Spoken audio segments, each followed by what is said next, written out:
Om Swastiastu. Halo teman-teman, selamat pagi. Perkenalkan, namaku Made Pramana. Aku adalah salah satu peserta dari Persamaan Yogi Suara Selamat Gajaya, Kecamatan Narowatu Utara, Kabupaten Bombana. Teman-teman, kalian sudah tahu belum tentang Selat Bali? Itu loh, selat yang memisahkan Pulau Jawa dan Pulau Bali.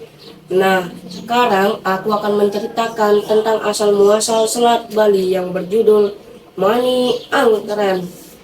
Pada zaman dahulu di kerajaan Daha, hiduplah seorang brahmana sakti yang bernama Sidi Mandra.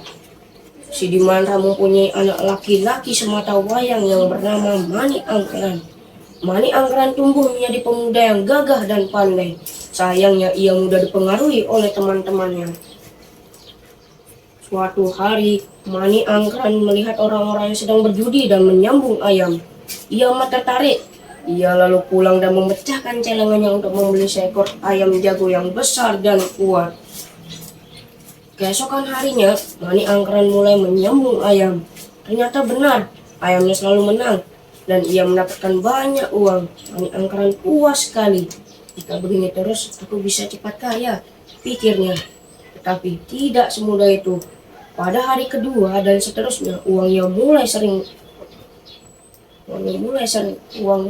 habis. Dalam sekejap, uang Mani Angkran pun habis.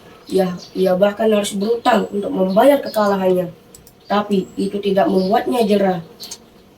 Mani Angkran lalu mencuri harta ayahnya. Sidi Mandra yang mengetahui hal itu berkata, "Anakku, berjudi tidak akan membuatmu kaya, justru akan membuatmu miskin. Berhentilah, lagi belum terlambat." Namun Mani Angkran tidak peduli. Lambat laun harta ayahnya pun habis. Mani Angkran akan dibunuh jika tidak melunasi hutang-hutangnya. Ia kembali menemui ayahnya dan meminta uang. Sidi Mandra menghela napas. Apa yang aku lakukan untuk menolong anakku? Pikirnya.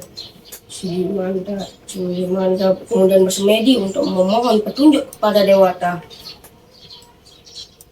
Tiba-tiba terdengar bisikan gaib.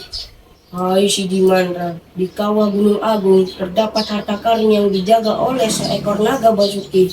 Temuilah naga tersebut dan mintalah sedikit hartanya." Sidi Mandra kemudian menemui naga Basuki. Sidi Mandra melewati jalan yang banyak dihuni binatang buas dan hantu. Sesampainya di kawah Gunung Agung, Sidi Mandra membunyikan genta ajaib itu dan memanggil naga Basuki. Naga Basuki yang mendengarnya pun keluar. "Hai manusia, siapa kau? Apa maksud kedatanganmu?" tanya naga Basuki. "Aku Sidi Mandra. Maksud kedatanganku adalah untuk memohon bantuanmu. Sekiranya engkau berkenan memberiku sedikit harta untuk melunasi hutang-hutang anakku.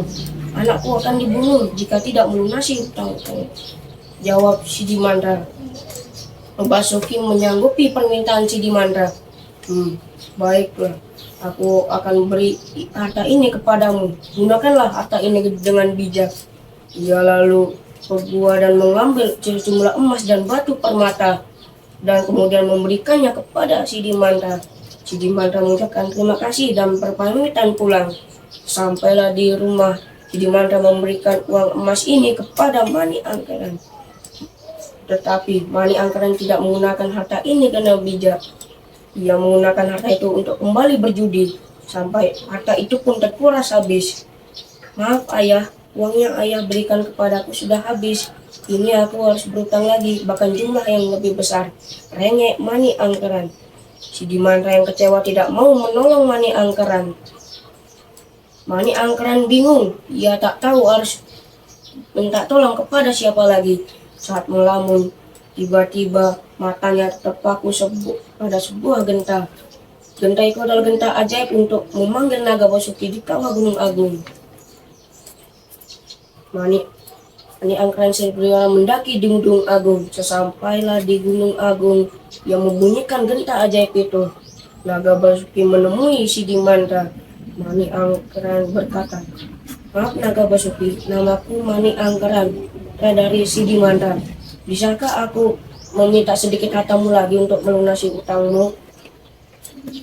Baiklah, untuk terakhir kalinya, aku akan memberimu sedikit harta.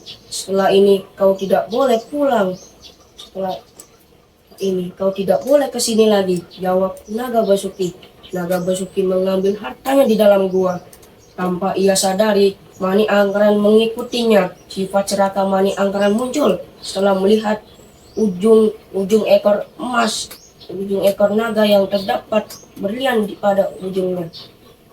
Wah, itu adalah berlian yang besar. Guman Mani Angkeran melihat semua itu, timbul niat jahatnya. Ia ingin menguasai harta Naga Basuki. Ia pun mengunus pedang dan memotong ekor Naga Basuki. Naga Basuki terluka. Mani Angkeran pun melarikan diri dengan membawa ekor naga yang ujungnya terdapat berlian yang besar. Naga Basuki sangat marah. Ia menyemburkan api dari mulutnya. Mani Angkeran ketakutan. Ia berusaha melarikan diri sekuat tenaga, namun Naga Basuki dengan mudah menangkapnya.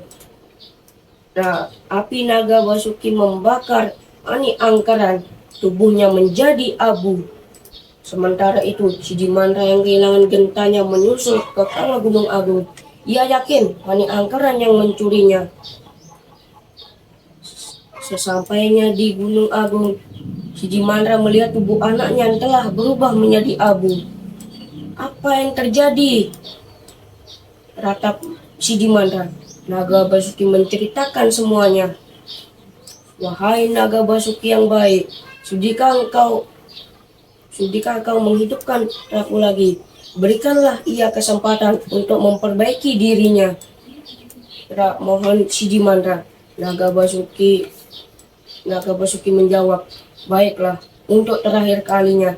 Setelah ini, dia tak boleh pulang denganmu. Dia harus tinggal di sini dan menjadi muridku. Apapun yang kau lakukan, asalkan aku bisa hidup kembali, jawab Sidimandra. Dengan kesaktiannya, Naga Basuki menghidupkan dari Sidimandra. Wahai Mani Angkeran memohon ampun, kami mengampunimu anakku, tapi kau tidak boleh pulang bersama ayah. Kau harus tinggal di sini dan menjadi muridku yang akan mendidikmu, jawab Sidimandra. Mani Angkeran menyanggupi permintaan Sidimandra. Kemudian Sidimandra mengeluarkan tongkat dan membuat garis yang memisahkan dirinya dengan anaknya. Tiba-tiba dari garis itu keluaran genangan air yang makin lama makin deras. Gunung Agung pun terpisah dari sekitarnya. Genangan air itulah yang kemudian dikenal dengan Selat Bali, yang memisahkan Pulau Jawa dan Pulau Bali. Demikianlah cerita asal Selat Bali. Teman-teman, patuhi nasihat orang tua kalian. Perkataan mereka selalu yang terbaik untukmu. Jauhilah berjudi karena tidak akan menguntungkanmu. Baiklah teman-teman, sekian ceritaku. Aku tutup dengan Pramo Santi. Om Santi, Santi, Santi, Om.